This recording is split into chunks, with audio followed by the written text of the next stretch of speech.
and feel, and that the instruments we have are not able to capture it. The Higgs boson. In fact, one of the pronouns of its name is called the God particle.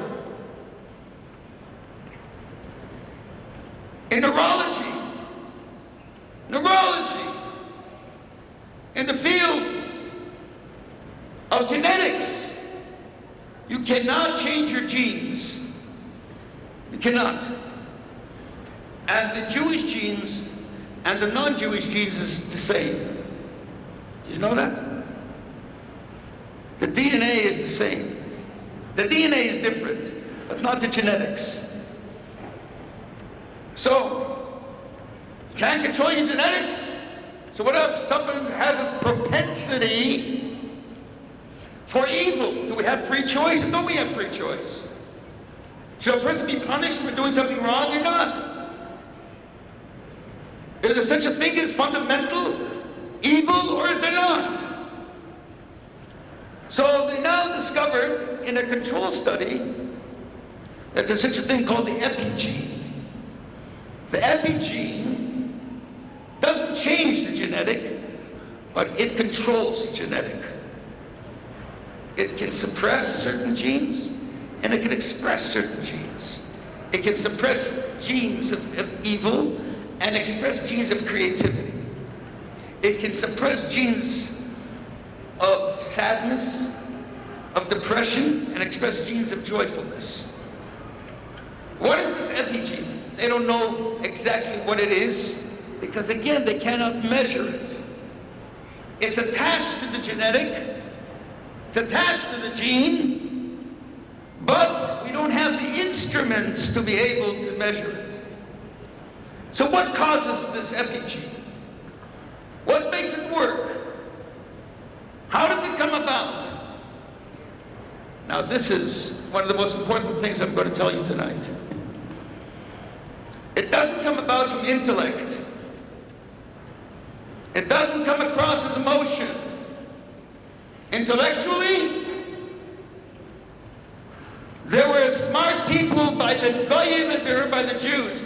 Maimonides said, the Rambam said that Aristotle was the ultimate intellect of the human. Aristotle, Plato, Socrates. Emotionally, it doesn't come from emotion. Nazis love their dogs as much as we love our children. What causes the epigene? Behavior. Only behavior, actions. And in actions, the only thing that separates the Jew from the other nations is actions. They're as smart as we are. The Talmud says, Chochma b'goyim tamin. If they tell you there's wisdom among the nations, believe it. There is. Newton was as smart as Einstein. Torah b'goyim al taimin. It tells you Torah among the nations don't believe in. What Torah means, teaching how to live, behavior. We eat different. We dress different. We sleep different. Behavior. Did you ever think about the fact that the Talmud tells us that when the Jewish people received the Torah, they said, we will do Naaseh v'nishma. We will do, and then we will understand. And so the scholars of the period says, what a foolish nation. They put their mouths before their brains. Because it's more important than your brains. If you think good, if you feel good, and you do bad, you're a negative. If you think bad, and you feel bad, and you do good, you're a positive. It's all about what you do.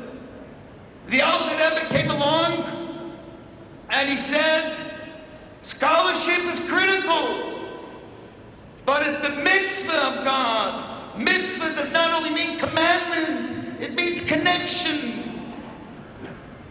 When you do, you connect with Hashem, that simple Jew that put the heart of the cow because God wants the heart. The simple Jew that puts on tefillin that he doesn't even know what he's doing. That car service driver. Uriel, Dan, son of Esther and Aaron and Yaakov Israel.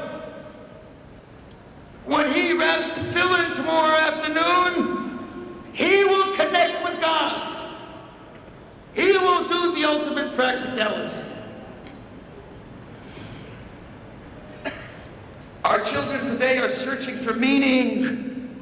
They're searching. Tell me, how do I fulfill my life? What should I do? How can I feel better? Should I go to this club and party and dance and sing and go crazy? Do I have to go to the Himalayas? Do I have to go to India? Do I have to search in the Eastern cultures?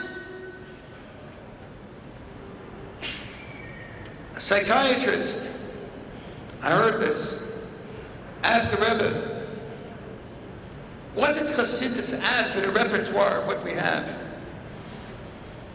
So the Rebbe said to him, Freud discovered the subconscious of man. Freud knew there was one soul.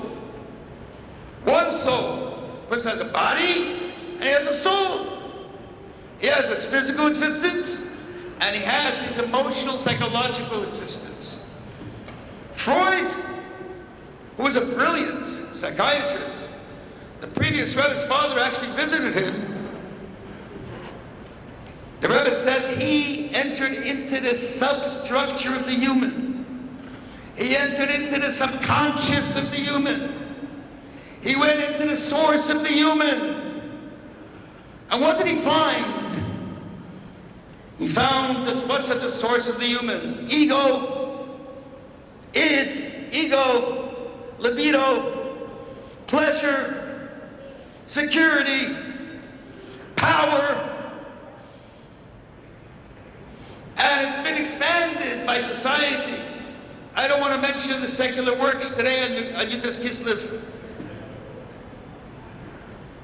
Nordic supremacy, dictatorial imperative by various philosophers and scholars.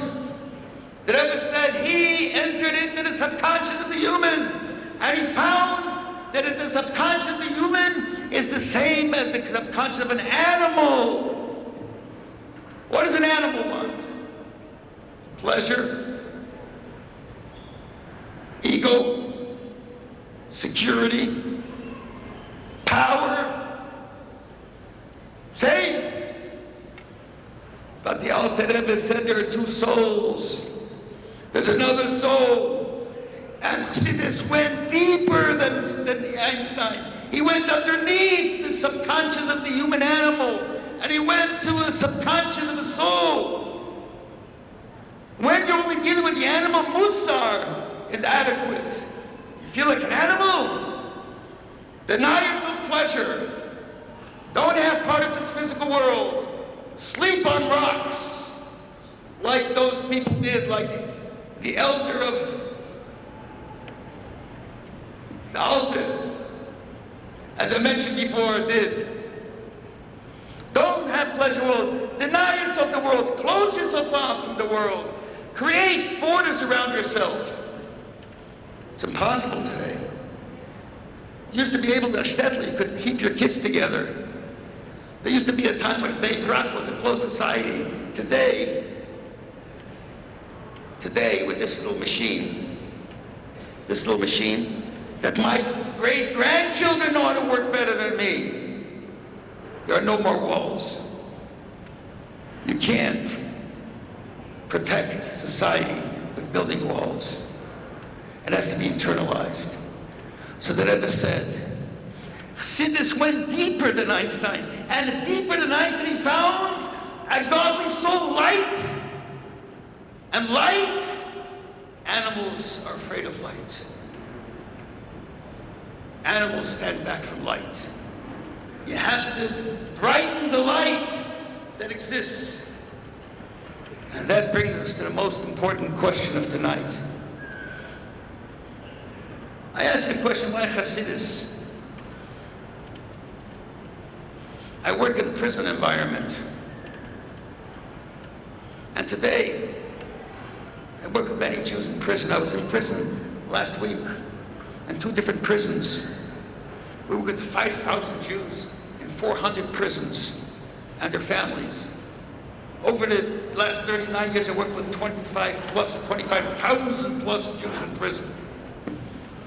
And the big question I asked them, and they know it's a question, not who is a Jew. They never talked about who is a Jew.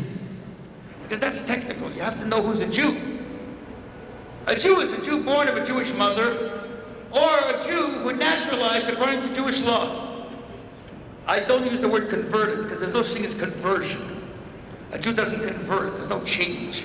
He's naturalized. It's a fundamental inclusion of something new.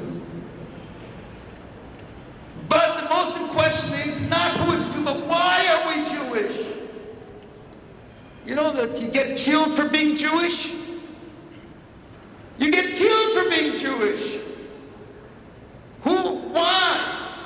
Why am I a Jew? I should choose not to be a Jew. 61% of American society assimilates. And you know who's more afraid of anti-Semitism than anybody? Who's more afraid? I have a friend,